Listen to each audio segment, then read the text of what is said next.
Orang cuma orang hari apa itu hari orang sih mati mau beli pengantar itu. Aku orang mati beli orang hari itu beli orang itu. Kalau aku orang gaji kenalaman itu bisa ada. Kalau sekarang aku datang ke kantor, dia orang lain sama orang kita sama kita orang tak perintah bulan rapatan juga. Sampai dimakan saking aslimu orang pakolo tiba jalur jadi malwati ajaran aku.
Sergap-sergap.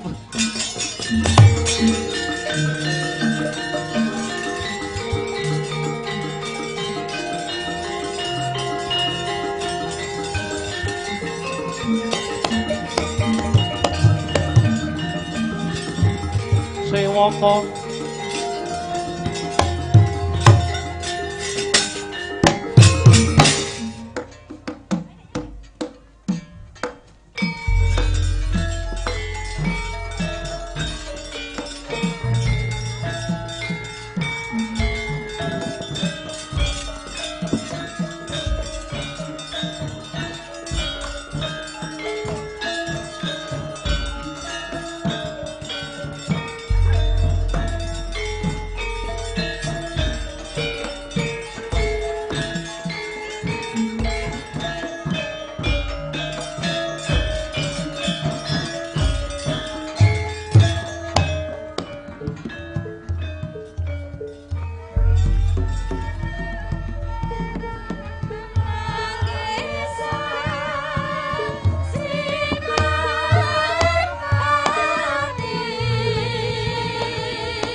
angenira sang Narpati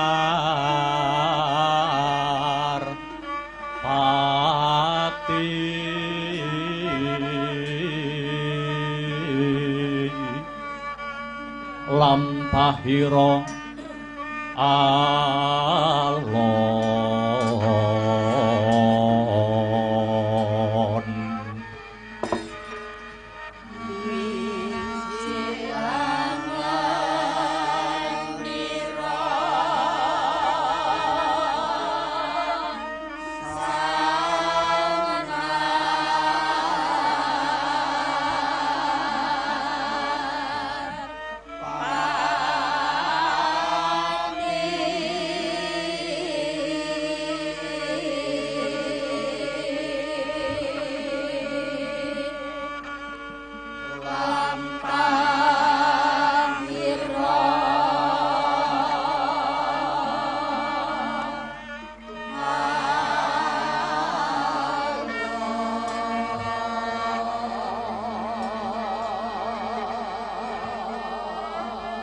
kinarabat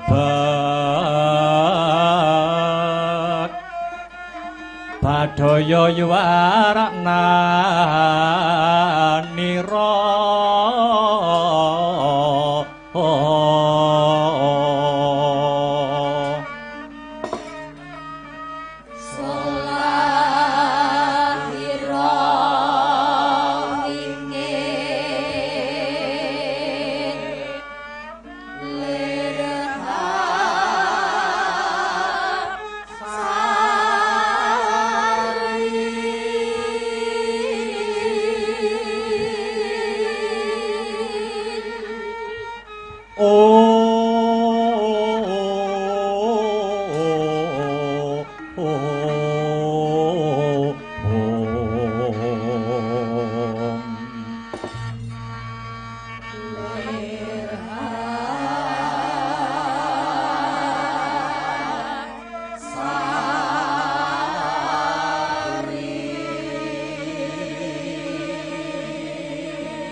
Sari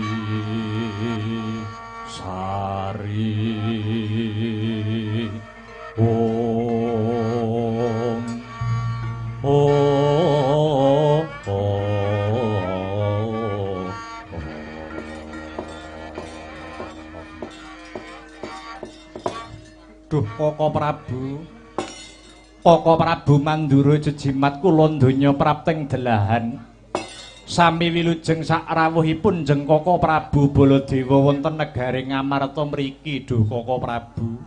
Weh lah dalah. Nirbaya nirsangsaya awit pangwasaning Gusti ingkang akarya jagat lampahipun kang raka ing Mandura mboten nyandung sambikala setunggal menapa kinanthi karaharjan kinemulan keslametan Yayi. Koko Prabu sak rawuh paduka njeng Koko Prabu kula ngaturaken pasegahan panakrami pambagi mugi kunjuk. Alah inggih Yayi inggih. Dahat katedha kalingga murda seh panakraminipun Nyai Prabu Puntadewa ingkang rumentah dhateng pun Kakang ing Mandura kosok pangsulipun Yayi. Puja pangestawanipun pun Kakang Kewala mugi kunjuk wonten ngarasanipun Yayi Aji ing Ngamarta. Nuwun inggih Duh Koko Prabu. Gorawalan anggen kula mundi kapetekaken wonten ing Jaja rumeketing Wardaya miwahana orah daging kayuwanan boten langkung sumangga kula dherekaken lenggah ingkang prayogi Duh Koko Prabu. Matur nuwun Yayi. Karaos mboten kirang sekeca lenggahipun kang raka ing Mandura. Rama Panemban Begawan Durna sami karaharjan rawuhipun Kanjeng Rama Panemban Begawan Durna wonten ing negari Ngamarta mriki Bapa Panemban ing Sokalima. Mlekuduk manyar-manyar. Sumalale sumarate hawla ali lucu. Wah, wana dadi alas-alas dadi perunas. Nggih, anak Prabu Puntadewa. Niskala praptanipun pun bapa ing saka 5 bidal saking griya kilen ngantos negari Ngamarta tansah sinampuran kawilujengan boten nyandung rubeda sawiji menapa. Lho inggih kepareng kula ngaturaken pangabekti mugi kunjuk sahandhap pepada paduka Kanjeng Rama Panembahan Durna. Nok nuwun inggih. Kula tampi adamel bingahing raosing penggalih bombong gambira marwata suta jroning nala. Mboten langkung pangestunipun pun bapa dipun tampi nggengger anak Prabu Samiaji. Lho nggih. Sampun kula tampi, kula pundi wonten pasundulan dadosa jejimat paripih sumangga kula aturi lenggah ingkang prayogi bapa. Lho nggih. Sampun mboten kirang sekeca anggenipun pun bapa lenggah kok ngger. Paman Patih Harya Sengkuni. Kula wonten dawuh anak angger Prabu Puntadewa. Sami wilujeng sak rawuhipun dhateng Praja Ngamarta nggih paman. Inggih ngger, mboten nyandung alangan setunggal menapa kok ngger. Kula aturi lenggah ingkang prayogi paman Sengkuni. Nuwun inggih ngestaken dawuh.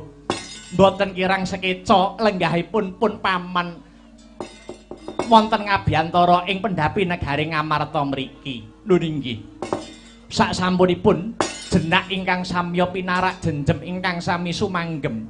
Slendro ingkang raos slendro ingkang batos kejawi saking menika duh Koko Prabu Baladewa handadosaken kagiat garagapan raosing manah kawula nyuwun pangapunten menawi wonten kekiranganipun gupuh lungguh suguh kang sarta aruh awit anggen paduka rawuh mboten paring cecala langkung rumiyin mila duh Koko Prabu mokal menawi mboten wonten babakan ingkang wigati dene kawis tinggal sumengko pengawak bojro sigra kang mawa gita kang amengku gati paduka Koko Prabu Baladewa rawuh wonten nagari Ngamarta sarimbit kaliyan Bapa Durna lan Paman Patih Harya Sangkuni kendhih kumrungsung ing galih kesuk panata ling kalbu.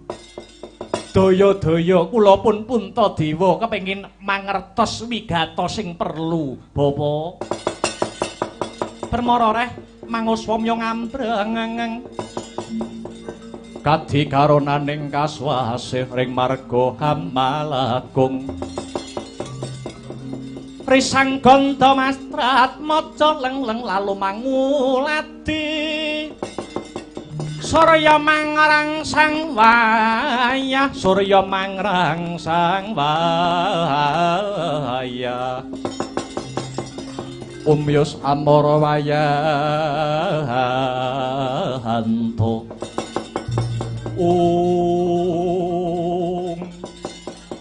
Inggih Yayi Puntadewa mugi kawuningan kula bidal niki wau mboten bidal saking negari kula negari Mandura nanging kula bidal saking negari Ngastina. Mila kula sarimbit kalian Bapa Durna lan Paman Patih Sengkuni. Lah apa to wigatine perlu kula sowan wonten negari Ngamarta. Inggih awit kula ditangisi kalian Yayi Prabu Duryudana Nalendra ing negara Ngastina. Yayi Duryudana sambat kalian kula awit sakmangke negara Ngastina ketaman pagebluk Mayangkara larang sandang kelawan pangan ugi ketambahan kathahipun bencana alam ingkang animbrung dhateng negari Ngastina wiwit saking bumi horeg banyu segara ingkang mumbul ing daratan kang sarta gunung ingkang hanyembur lahar sedaya kala wau mahanani mawut para kawula ingkang mapan wonten Praja Ngastina. Mila Yayi, sakmangke Yayi Duryudana sakurawane butuh bantuan saking paduka Yayi Puntadewa sak Pandhawane. Koko Prabu, pripun Yayi? Menawi babakan saking pagebluk kang sarta awising boga kelawan wastra niku mboten ngemungaken dhateng negari Ngastina kemawon. Ananging negari Ngamarta inggih sami nampi pacoban ingkang hanggegirisi kados mekaten duh Koko Prabu. Lho, dados kahanan negari Ngastina sami kalian negari Ngamarta mriki Yayi lakar kados mekaten. Pagebluk dereng saged sirep negari Ngamarta ketambahan pacoban. Inggih menika ngamarta sakmangke nembe kelangan geden-geden. Lho, sing ical napa Yai Prabu? Sing ilang menapa? Ingkang ical nuwun inggih rayi kula Panengah Pandhawa. Satriya Madukara pun Janaka utawi Arjuna. Yayi Janaka sampun tricandra utawi 3 wulan laminipun murca saking negare Ngamarta. Yayi Arjuna ilang, Yayi Arjuna murca lakar kasinggihan Dukaka Prabu. Weh, lah dalah, ya jagat Dewa Bathara wasisaning Bathara jagat. Mekaten Yayi. Sakmenika Yayi Duryudana nampi wangsit saking dewa. Mbok menawi negara Ngastina saged pulih kados wingiune yen ta saged boyong wujudipun jimat jamus Kalimasada. Yayi Paduka Yayi Puntadewa menika kondhang kaonang-onang kajuara saindenging jagat raya. Nalendra ratu sing sabare kliwat ukur. Tirta ya duweni watak ora mentalan. Aja ta mung bandane nyawane bakal diwenehke yen to pancen ana sing njaluk. Mila Yayi, mila saking menika duh Yayi Prabu. Kula nyuwun, Baladewa nyuwun mulunge ngati Paduka Yayi Puntadewa. Boten ketang sewulan, boten ketang 2 wulan jimat jamus Kalimasada badhe kula ampil wonten negeri Ngastina. Minangka syarat pulih lan waluyanipun kahanan negara Ngastina. Ingkang sakmangke nembe ketaman pagebluk Mayangkara Yayi. Inggih namung wonten asta paduka kanthi pancatan kanthi lantaran jimat jamus Kalimasada kahanan nagari Ngastina saged palya jati temah nirmala Yayi. Lang-langing driya mangu mangungkung kanduhan rimang lerlena tanpa kanin lerlena tanpa kanin yen tantulusa mengko sang Dyah Utama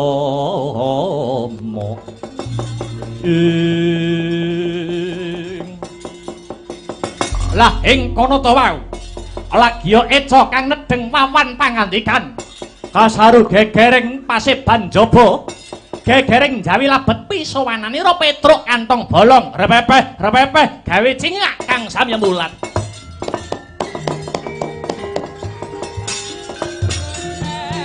Lagi cawawan sabda Kang sumewa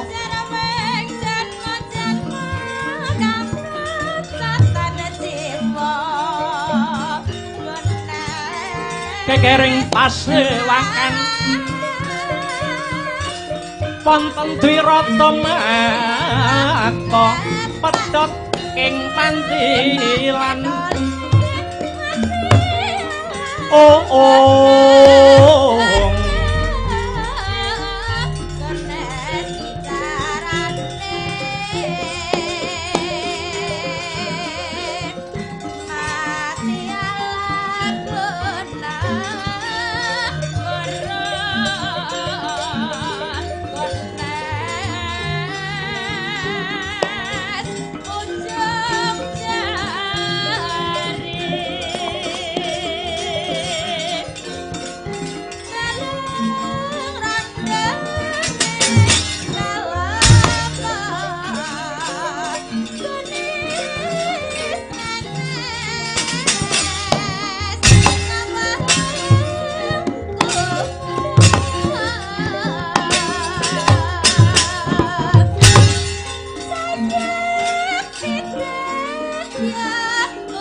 liyane kunjang serep pinangun wong temona luri dinekno muni dinanggo kirangan rasa kami asin angling sasitenan kepo kapinjalan suwe-suwe manuju rono gambir mangkat kami romo sidrah saya laga sumandi kaliling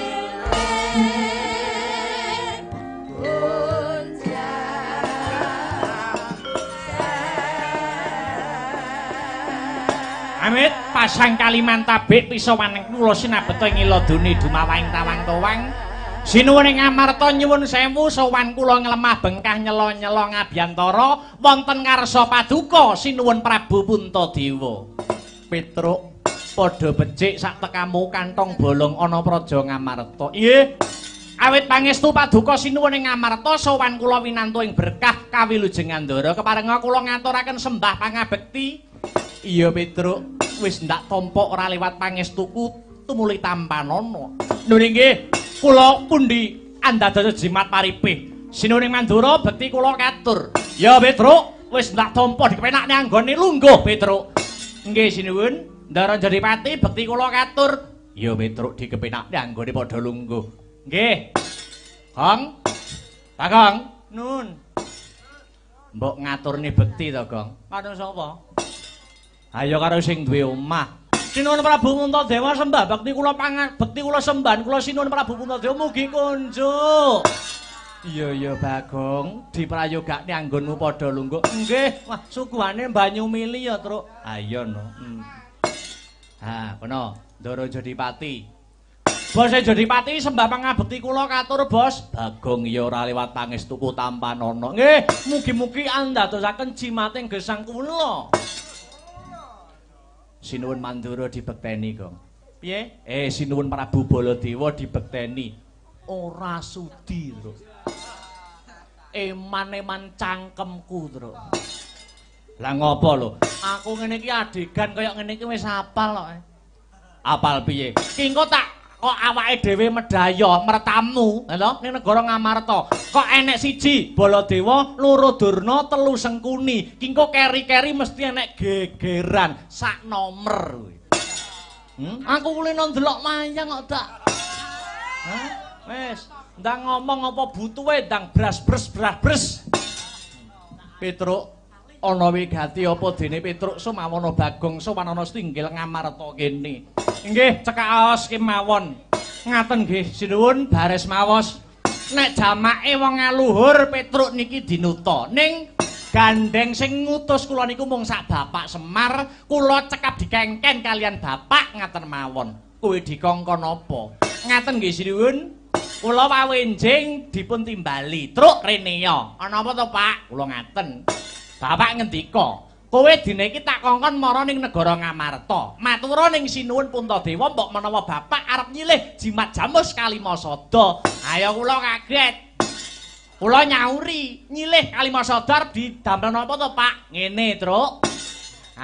Bapak Semar ngendika, jimat Kalimasada arep tak gawe syarat sarana amarga bapakmu iki arep bangun kayangan. Enggak, aku ki gumun setahun jembleng serendeng, Truk. Bapake dige mangane isih mikir kok dadak arep bangun kayangan. Hi duwe tekan ngendi ya? Rokoke njaluk kancane kok. Hah? Arep buka WA njaluk tetring kancane. Ono kok latihan. Tak deplok sirahmu ngono kan aku. Mangsaku kok. Ngaten sinuwun. Kula ajeng tanglet kalian Bapak. Bangun kayangan iki maksude piye to, Pak? Ora ngaten. Bapak semaur, wis ora usah kakean takon. Ora usah kakean takon saiki enggal budhalo nyang Ngamarta ngejako adimu Bagong. Siap Pak, kula ngaten. Mila sinuwun. Kula sowan wonten ing Ngabiyantara Paduka sinuwun ing Ngamarta mboten sanes. Petruk nyuwun mulunging penggalih sinuwun Prabu Puntadewa mboten ketang sak gebyaring caleret. Kula badhe ngampil utawa nyilih wujudipun jimat Jamus Kalimasada minangka dados sarana Bapak Semar anggenipun badhe mbangun kayangan. Yang satelek Petruk Patuwuri.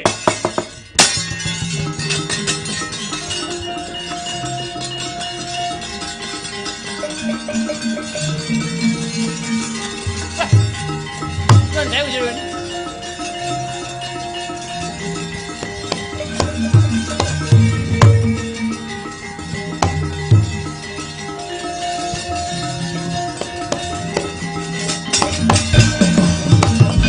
Semangka anggra sesumbar lindu bumi gunjing kumaluduk guntur ketuk umut kang calon iki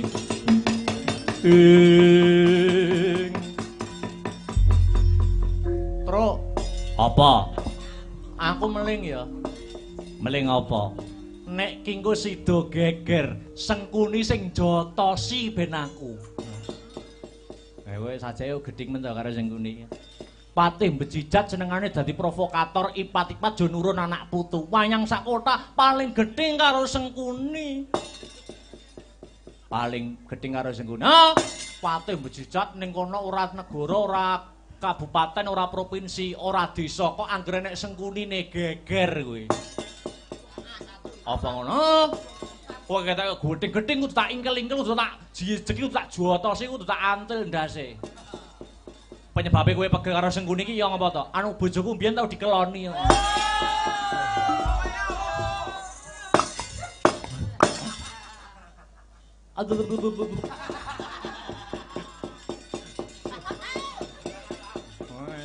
Nah bojomu kaya ngono, terus bojoku tak dol kok. Semono ta kamu mapan ana ing negara Ngamarta kene padha karep karo karepe Prabu Baladewa. Maksude padha ngarep kawruhan ngono. Ta aku mapan ana negara Ngamarta kene ya bakal nyilih wujude jimat Jamus Kalimasada kinarya usada negara Ngastina anggone sakmengko lagi ketaman pagebluk Mayangkara. Ayo, sing arep nyilih iki Baladewa dhisik, kowe minggat. Kowe minggat tekan kene. Kowe duwe dhuwit gawe mulih apa ora? Yen ora duwe dhuwit tak sangoni kowe gek ndang minggat. Aku sepet nyawang raimu, Petruk. Kowe dirai-raine, Truk. Nek gur meneng ae to, innallaha ma'as-sabirin. Ngaten sinuwun nyuwun sewu. Sowan kula mriki mboten mantun niat madha karep kalian Paduka. Niat kula murni diutus kalian Bapak Semar supados ngampil wujudipun jimat Jamus Kalimasada wonten ngarsanipun Sinuwun Puntadewa. Aku ya dikongkon. Dikongkon Nyai Duryudana Nalendra Ngastina. Lah nek ngonten kan padha-padha pangkate sampean kalih kula niku sami pangkate padha-padha kongkonan. Dados sampeyan nek badhe ngusir kula niku mboten berhak wong padha-padha kongkonane, padha-padha tamune, padha-padha ngombe wedang sak gelase. Lah sing duwe omah wae ora ngusir sampeyan kok lancang arep ngusir Petruk. Petruk. Jimat Kalimasada kuwi mung siji, bakale disilihke ning aku, dudu kowe. Upama sidane disilihke teng kula sampeyan ya ora ngerti. Karo dene kula niki ngabdi teng Sinuwun Puntadewa niku pun dangu lho. Arepa dikaya ngapa lan kepiye? Pandhawa niku mboten saged ngaleke perjuangane wong cilik kados kula niki. Prabu Puntadewa sak Pandhawane iso duwe derajat pangkat iso dadi pejabat ya mergo didukung karo wong cilik. Tur Pandhawa ora tau lali karo perjuangane wong cilik. Niku pemimpin jos, niku pemimpin hebat. Beda karo pemimpin sing elek sadurunge nyalon gayane nyedaki wong-wong cilik. Nyumbang kono, nyumbang kene. Bareng wis dadi pemimpin lali karo wong cilik, bandane rakyat dikorupsi. Tambahi Truk, tambahi piye? Matane picek. Sabar, Gong, sabar. Sowan sanak lebaran jangan marah-marah, Gong. Sampeyan Prabu Baladewa niku dadi pejabat mergo dipercaya karo wong cilik. Mula aja nyepelekke karo wong cilik. Ambak Petruk niku wong cilik, Petruk ora tau nglanggar hukum, Petruk tetep taat karo aturan negara. Buktine Petruk isih gelem bayar pajak. Lah pajeke rakyat niku nggih didamel bayari pejabat, didamel bayari wong-wong kaya sampeyan niku. Tunyo cangkeme, Tru. Sabar, Gong, sabar. Sabar kuwi aja melu-melu. Sisan digawe rame sumbutne karo biayane. Lho niku lho sinipun. Kanda sedaya niku kari ngenteni keputusan Sinuwun Puntadewa.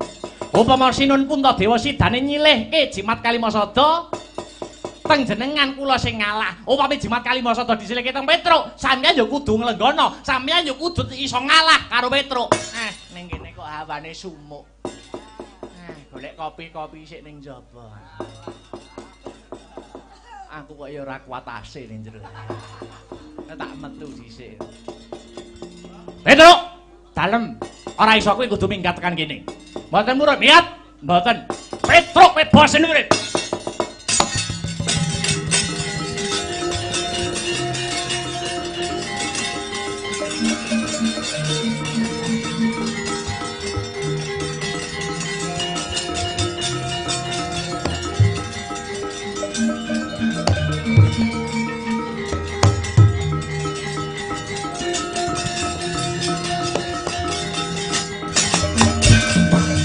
Domo tapir kina tabuka yayah sinepi Dodo bang mawinga-winga wengis netrandit ngundar andir Kesmalaning rat leketengin jagat geladaing bumi panus meneh jajelan sukertaning balono Petruk yang satelek cekak cukupe Petruk wani karo Prabu Baladewa lho kula kepeksane nggih wani kali jenengan arepe dikaya ngapa lan kepiye laire dhisik Petruk timbang jenengan sampean jamane isih cilik sing momong kula lho, sing medusi kula. Bareng saiki dadi wong kondang kok semenang-menang kalian Petruk. Tegese kowe wani karo aku. Lho ilang wedine kari wanine. Yen ngono metu njaba. Nyapa ditokne njaba tokne jeroe penak ae. Emane bayar.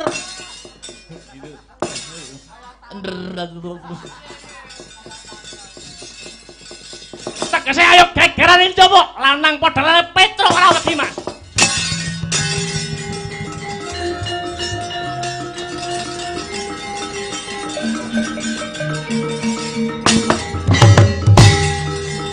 Weh lah salah.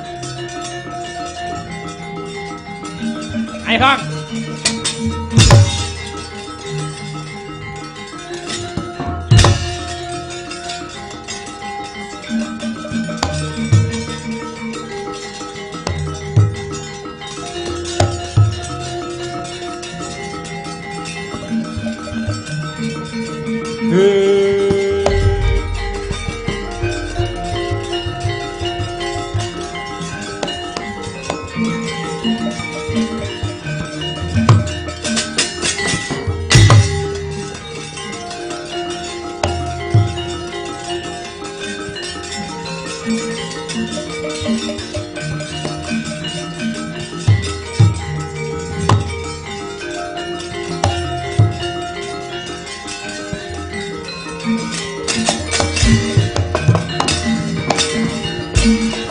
Diatur-tur miturut hanut sumarah mring Gusti dene sidi miwang upama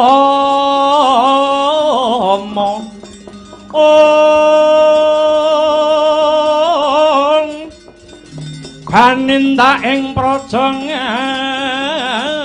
adil bejo dadi bandara Rina repan mring pro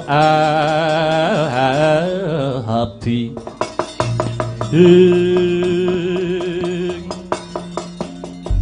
kahanane ora mendho malah sangsaya Handadrasena arep kakangku apa iki kepiye Yayi aja wasmelang rasamu Purba Wasesa pasrahna marang Werkudara Bimasena kang bakal jumangkah kang sarta kumrembyah misah ing antarane Kakang Baladewa lan Petruk kanthong bolong. Iya Yayi, aja ninggal kawaspadan pun Kakang bakal manjing ana sanggar pamujan meminta pituduhing Gusti. Baya sapa kang mantes diampili utawa disili wujuding jimat Jamus Kalimasada? Ya, kembar Kula wonten dawuh Kakang Mas, kula wonten dawuh Kakang Mas. Muga antuk pengasih saka Gusti Kang Maha Asih. Bubarna kang padha gantung siba pun Kakang Arsa kundur hanggedaton nuninggih dhateng sedika ngestaken dawuh Kakang Mas. Sagebyar katalika wau wis paripurna pangandikane Sang Buminata Prabu Puntadewa Gya Cengkar Arsa kundur hanggedaton. Bawane Sang Nalindra datan singilar saking Ubaya.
Kaya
Hey, hey, hey, hey, hey, hey, hey, hey.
soleh bagus hatine kerana mapan sering muni laku tarekat lan mak rivalate uga hakikat manjing rasane uga hakikat manjing rasane ya Rasulullah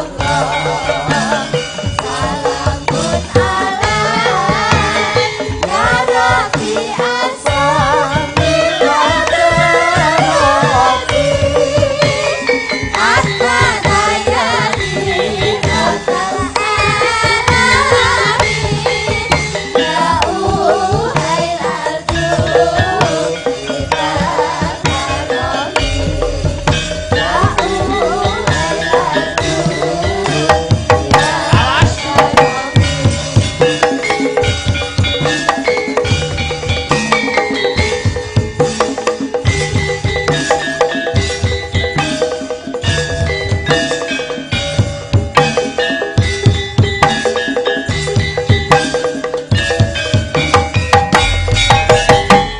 Allahu Akbar, Allahu Akbar, Allahu Akbar, la ilaha illallah, wallahu akbar, Allahu Akbar walillahil ham. Leren dhisik sawetara ya, Nok. Nggih, Yung. Babakan lakon Semar Mbangun Kayangan bisa ditutuke sak rampunge limbukan. Sing baku aku karo kowe ngaturke apa ta wigatine awake dhewe sak kanca tinimbalan sowan ana kene. Nggih. Angka sepisan ya kuwi ora lali ngaturke rasa puja lan puji syukur kang jero kunjuk Gusti kang murbeng dumadi. Allah Subhanahu wa taala Tuhan yang Maha Esa, yang Widiwasa, yang Maha Rasa sejati. Nggih. Ya mung saka nikmate kang awujud nikmat sehat, nikmat sempat, nikmat iman saengga awake dhewe bisa manunggalan tetunggalan maneh ana ing leladan Sugih Waras Kecamatan Prambon Kadipaten Nganjuk. Nggih, Yung. Iki sowan ana daleme sinten lan dalam rangkaian adicara apa? Ngene, Nduk. Iki aku lan kowe sowan ana keluarga besar Bapak Haji Eko lan Ibu Hajah Asih kanthi acara ya kuwi ulang tahun pernikahan utawa anniversary ke-27 tahun. Oh ngono. Iya. Tur anggone mengarungi bahtera rumah tangga keluarga besar Bapak Haji Eko iki wis pinaringan kanugrahan siwi utawa anak telu cacahe lan pinaringan momongan siji wujude putu. Alhamdulillah. Pranyata keluarga besar Bapak Haji Eko lan Ibu Hajah Asih termasuk keluarga sing bahagia, keluarga sing sukses bisa dadi patuladan tumrap anak putu ya. Anakku limbuk tenan kok. Apa maneh Bapak Haji Eko kuwi priyayi sing sumbut lan sembodo. Kok ngono? Anggone nimbali awake dhewe sak kanca babar blas ora ngrembug babakan perbiya. Oh ngono.